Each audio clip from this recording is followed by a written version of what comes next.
Okay, here we are, week one baseball recap. Gentlemen, I'm with Marshall Livesey. I'm with Chance Todd and Connor Denny. Gentlemen, thank you for joining us today. Thank you. Let's talk about our past games. This past week we have played, looks like, I'm going to say 3 baseball games.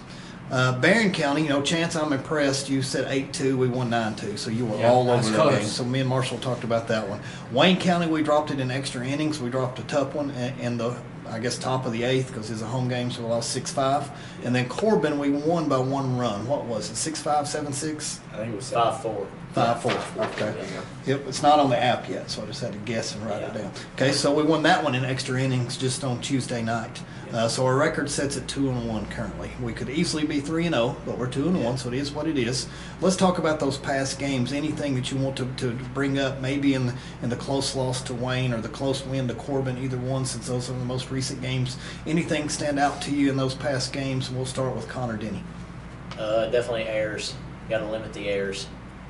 Because in Wayne County we had a lot more errors than we had in Corbin, and we ended up losing the Wayne County game and we won the Corbin game. Okay, so you'll definitely be looking forward to playing Wayne again. Yeah. Okay, how about you, Chance? Same thing, errors? I feel like it's been a couple plays within the games that have cost us.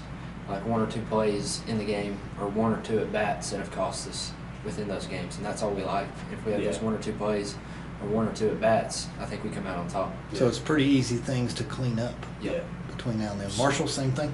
Just like mental mistakes, just kind of just brain farts. But I do want to shout out one thing, Will Blankenship. Yep. Oh my gosh.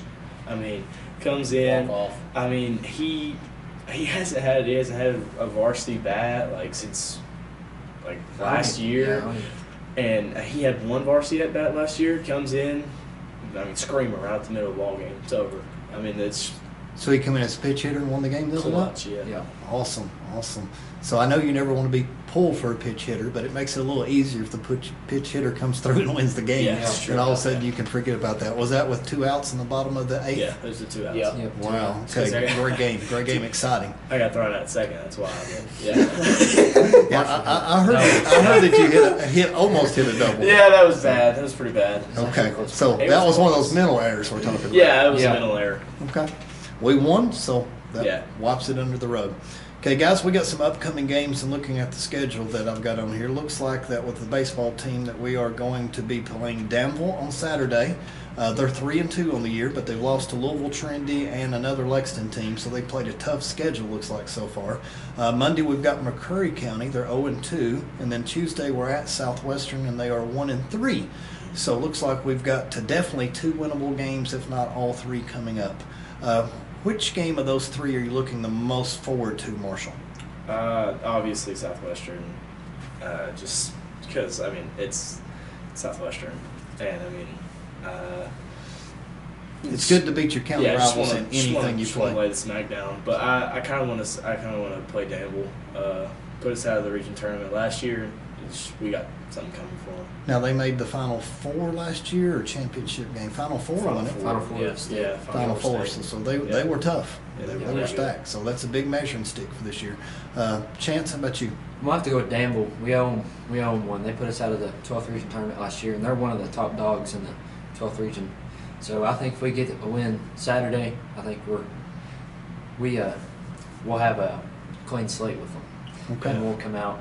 Well, we may not be even with them because they got us in the tournament. We're going to get them in the regular season, but we can maybe put it in the back of their heads. Pulaski now is above Danville, so put that doubt in the back of their mind when the rematch comes up for things. So you guys are looking forward to that one. How about you, Connor? Same thing? Yeah, I'm saying Danville too. Danville. Even though they lost, 6 of their seniors, I think we got them this year. So. Hey, you got to have confidence. Yeah. I'd rather you guys be overconfident than think we're going to get beat. So, Admirals, when you watch this, know Pulaski's coming for you on Saturday. The big question here now, and we just asked this about the girls, we've got all kinds of injuries, and I hate it, Chance, because you and I started talking baseball months ago. So you were looking so forward to Marine Sports Network coming aboard, and recently, we've got you diagnosed with an injury. We don't know how severe it is, but let's just know that you're out for quite a few games, and we'll be saying prayers for you for sure, because we've got to have our main man back out there. And I know we got more injuries than just Chance. So guys, we start talking, and since Chance, you're injured, just talk maybe a little bit about your injury and any other injuries we have on the team so far? Yeah, so I suffered a knee injury on Monday night in the Wayne County game. I was actually pitching, and me and our third baseman collided on it wasn't a sacrifice bunt, but they bunted it and we collided. So we're not sure how severe it is. We're still waiting on the doctors to come up with a complete diagnosis for my injury. A couple other ones that we have. We got Bryson out with a wrist injury, hand injury. We really need him back. He's another pitching guy, and he comes out and he'll pitch for us, no matter who it is, and another good infielder. Who else do we have? We got Aiden. Aiden Wesley. He had Big A's hurt too? Shoulder. Okay, still recovering. Yeah. Football injury. Yeah, football injury. Who else do we have? Blake Minyard. Blake Minyard, 8th grader. He's out with a hip impingement. So, man, we got to show our depth this year because that's already 4 guys that's significant parts of our team. But the thing is, I think we are pretty deep.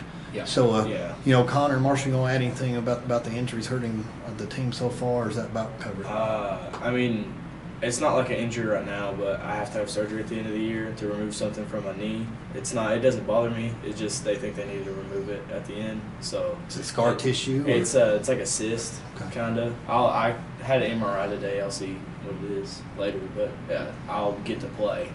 But it's just a lingering thing after the season.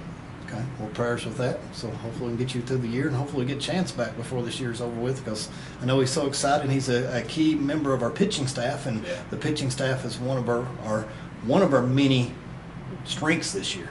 And so, but you lose one piece and you start getting a little weaker during the time, and the depth's not as far.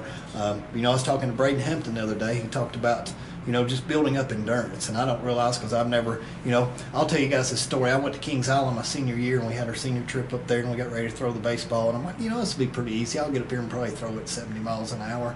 I got up there and threw it 49 miles an hour. Because Mr. Murray's fastball his senior year. I'm like, gosh, that's tougher than you think it is. And I threw it again and got mad, and it bounced and went 47, and then went 48. I don't think I ever hit 50 on the gun. So Murray doesn't have an arm to say that. So Chance, you're probably throwing in the mid-80s, low to mid-80s? Yes. And then Braden's throwing in the high 80s? Yep. So, man, I can't even imagine. I probably couldn't even get the bat off my shoulder if you guys bringing it that way. I'm a slow pitch softball guy. So we'll switch over then. Okay, so right now, you know, we talked about, and you guys were talking to me a little bit earlier, who is swinging the hottest bat right now for us through 3 games? Who would you say, Connor, if you had to pick one? I don't know. I mean, we're all pretty hot. Honestly, I'm going to say probably Dallas. Dallas, Keaton, Davis. Yep. Okay. The one that took Chance Todd out. Yeah. Okay, Chance may not pick Dallas because of that reason. He's he had a triple the other night against, was it Corbin or Wayne? It was against Corbin. He had a triple. You know, we mentioned that in class, and I'm like, Keaton, you hit, and you guys call him Dallas, but I said, Keaton, you hit a triple in the game? He's like, what's that supposed to mean? I'm just a little surprised. I didn't think your speed could get you there. But yeah, he's got a lot of power, and I think he's swinging a pretty hot bat, I think. So. Okay, so kudos to Dallas. How about you, Chance? We'll have to go with Jace Fry. He's hot right now. Piecing the ball up all over the field. And, well, you got Will also come in. He came in a big spot the other night. He actually, what did he have, 3 at-bats? He had 3 at-bats. He had a shot to the third baseman. Hadn't picked up a bat in the varsity game this year yet. And had a shot to the third baseman, shot to the shortstop, and then come in the last inning with 2 outs and got our walk-off hit and put us on top. Be a really, really good 13th region team over there. So not only is he a excellent 3-point shooter, he's also carries a good bat as well. So Will Blankenship's got some skills. Yeah. Okay, Marshall, who are you going with out of a new guy or one of the 2 they've already mentioned? I mean, I don't know. I probably have to go with Jace. I mean, he's number one. He's number 1 in hits right now, and number 1 in average. I mean, it feels like honestly, like, not even with his bat, if he walks, he like scores. It just feels like he scores every time he touches the baseball. So he's a big asset to our team. Where's he in the batting order? He's sat around the middle, yeah. So that's awesome. So inning number 2, we get a lot of offense sometimes right there out of the second inning, and you know, because a lot of times your best batter sometimes lead off or clean up, or maybe in a 3-hole right before clean up, and he's batting 6 or 7 and bringing home the runs and the walks and the hits. So it sounds like we're pretty stout 1 through 9. Yeah. Coach likes to put him at the bottom of the lineup too, kind of lift up the bottom, and then he gets on base for the top, so we have speed all around. Coach Mayfield using all kinds of strategy out there. I can't wait to get out to see you guys, and it's even better having you in class. But okay, so we got that one. What's the one thing that you guys look the most forward to these away baseball games? So I'll start with you, Marshall. What do you look most forward to during an away game? I don't know. I'd probably say Coach Gomer's pregame speech. That gets me fired up. No matter what he says, it just lights a fire. People love Coach Gomer. Yeah. That's good. So Jacob Denny doing a great job. Oh, yeah. So Gomer's been here for a long time. Yeah. Okay, Chance. I agree with him on that. He's always motivational for us. And then I'm gonna have to go with that bus ride. Now you get to listen to your pregame music, get your head right. Then when you get off that bus, you know it's game time. Yeah. Okay, Connor. Yeah, I agree with both of them. Gomer's pregame speech and the bus ride both. So Just gets you ready to play. what's so much better about a pregame road speech than his pregame home speech? Because a pregame road speech, you're going to them. Yeah. You're on their home. They're Okay. they're on So he's their able turf. to twist. Yeah. So if you beat them, then Okay. Yeah. So he's talking about the difference in the umpires and maybe away game. The calls are going to be a lot different and a lot harder a lot of times to win those away games. Because generally, if you're not probably 3 or 4 runs better, you're probably not picking up that road win a lot of times. right. So yeah, you got to bring it. You got to be mental there almost. Okay, guys, we just had a very, very tough loss at home to Wayne County, 6-5 in extra innings. We talked about some errors that we had during the game, and you guys, I've already talked about Coach Mayfield being like a silent assassin, so to say. He just he does all the right things a lot of times with just his facial mannerisms. But what advice did maybe him or another coach give you after that loss that may help you out later on in the season? So let's start with Connor. That he basically said that we just got to do the basic things, like limit the errors, limit the strikeouts, and just make the routine plays, and just put the bat on the ball. Okay, Chance. I feel like we come out really, really flat in energy that night. Yeah. And then it got really flat after the second inning when I went out. And then we had to bring in some pitchers that didn't know they was going to pitch that game because we went into extras and some of the guys had to throw that didn't think they was going to have to throw that night. So I felt like our energy was really flat. We need to keep our energy up. That's a big thing. Especially when we got younger guys like Carter. Yeah. In the game. What sounds like we're going to blame Coach Gomer. He didn't give a good enough speech on that Wayne County game to He be tried. ready to go. We're actually home though that game, right? Yeah, we were. So we were. okay, we can't blame that one. So we got to win all the away games. Marshall. I'd probably just say he said one thing that kind of like hit me, like do your own job. He was like, don't expect somebody else to do the job for you. So I tell him it's some communication things, and that's why we ended up losing. We just need to do our own job on the field and everything. So Okay, do your own job, be accountable. yeah. Okay, so let's go back to this one then. If you could pick a theme out, and Marshall, you are our student section leader, but now that you're playing, it's hard to be the student section leader. And you know, baseball, softball, you guys don't get the same fanfare that basketball and football gets for the games. And we got to get some people in different sections of the country. You know, baseball is bigger than the other sports, but here where it is, it's a minor sport compared to those two. Yeah. So if we're going to get students out there and we're going to come up with a theme, and we need to get that organized, what theme would you like to see the student section come in? So let's start with you, our student section leader, Marshall Livesey. If we got a theme out there, what theme do you think would be funny that may pump you guys up for a home game? I think when we wear, like, it just depends on the uniform we wear. If we wear our maroon pinstripes, I would go with like a maroon out, kind of just match. And plus it's easy. Everybody has maroon, so it's easier to get people there to the game. But if we wear like the white pinstripes or the maroon jersey, white pants, I may go with like white out.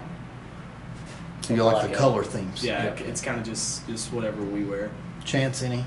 I'm going to say neon. I think neon would be a good one, especially if we get our we're working on a party deck, trying to get sponsors right now, put out in our center field.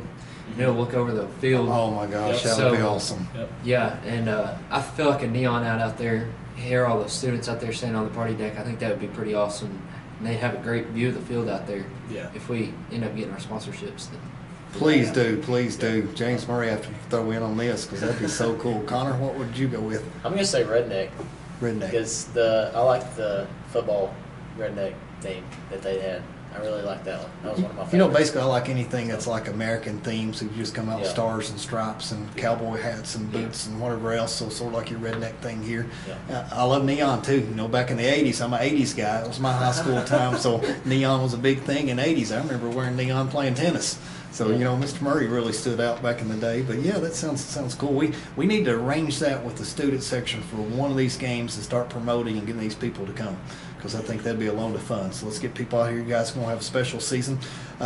So far through week 1, and we've only had 3 games so far, and we're 2-1. And it may be Jace Fry from what I've heard earlier. It may be Will Blankenship. I don't know. But who is our week 1 MVP through 3 games? What would you guys, if you guys had to pick one right now, you're Coach Mayfield, here's my early week 1 most valuable player. And it's going to change week to week, but who's brought it the first 3 games? What do you want to go with, Chance Todd?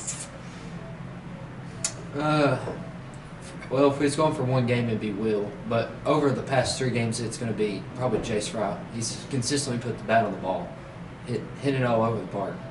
So I love to hear that. Connor? I'm going with Jace. Jace? And Yep. Marshall? I mean, not to toot my own horn, but Marshall Livesey. I go Yes. with myself. He come in big in the Corbin game, threw an inning, had to put the sword on him out there on the mound. I threw the sword on. He- It was an ugly swing, so I had to get it to him. He really changed the momentum of the game in Yep. the Corbin game when he came in through that extra inning. I love it. I knew he was pumped up for it. Yeah. Man toot his own horn. I love it. Marshall Livesey, baby. Jace Fry, you got nothing on Marshall. So get ready to go. You know, last thing, guys, I'm going to throw this out here, and this is just for me, and it's not even so much for the fans. But Mr. Murray gets ready to come out there and watch it, and I'll consider you guys 3 of my boys. But, you know, what numbers are you guys so Mr. Murray gets ready for the baseball season? Marshall, what number you rock? I'm number 5. You're number 5. Chance, what are you? I'm a number 9. Number 9. And Connor, what are you? Number 3. Number 3. So 3, 5, 9. You guys are all odd numbers. Nobody likes the evens. Okay. You know, back in school I was 22. I had to have that double 2s, double deuces for those things. Guys, great luck. What about great luck? Great wishes on the upcoming season. No more injuries. We've got a lot of big games coming up. Danville on Saturday, we're all pumped up for. So I'm hoping when that comes through on my app that I can see a victory on Saturday with things.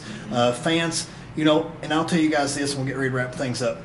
If you guys would go around, and I'm going to say this for all the faculty, if you was to go around and say, you know, Mr. Murray, would you come out and watch my game on Tuesday night? Or you guys went to Mr. Deaton or Mr. Fabrizio or whoever it was to be, teachers really like to sometimes be asked on the personal level to show up, and that means a whole lot. And that would probably change it around, so sort of like the students, hey man, will you come watch me tonight? Let's go and do this. So maybe just get word of mouth out there, and you guys are going to have a super season. Matter of fact, we're going to do some Maroon Sports Network with you guys, but I'm just giving you a little recommendation. Let's get some people out there and start supporting these games. Get beautiful weather like we had last Monday and Tuesday. Shoot, what better thing to do than watch us play baseball on our field? So we can't wait for the new facilities to get done, but Coach Miller acts like it's still going to be a few more weeks. Yeah. So we had a good crowd opening night. Yeah, It's big thanks to Mr. Cook and Mr. McInich and all the faculty and staff here at our school, and including Patrick Richardson. They put a lot of time in up here. A lot of time and work. Money. And getting our facilities fixed back and nice. They're way nice. I think we need a faculty tailgate where we cook like we do for the football games, and we just have a spread out there pregame, and you know, maybe Mr. Murray organizes this, and you guys help me pick out a game, and it's going to be faculty night here. That'd be ready nice. to go. I think they just listened to me about the new uniforms. The new uniforms. Yeah, they look awesome opening night up there. Sweet. Gentlemen, thank you once again. We'll end week 1 recap and be ready for next week. Oh, yeah. Thank you. thank you.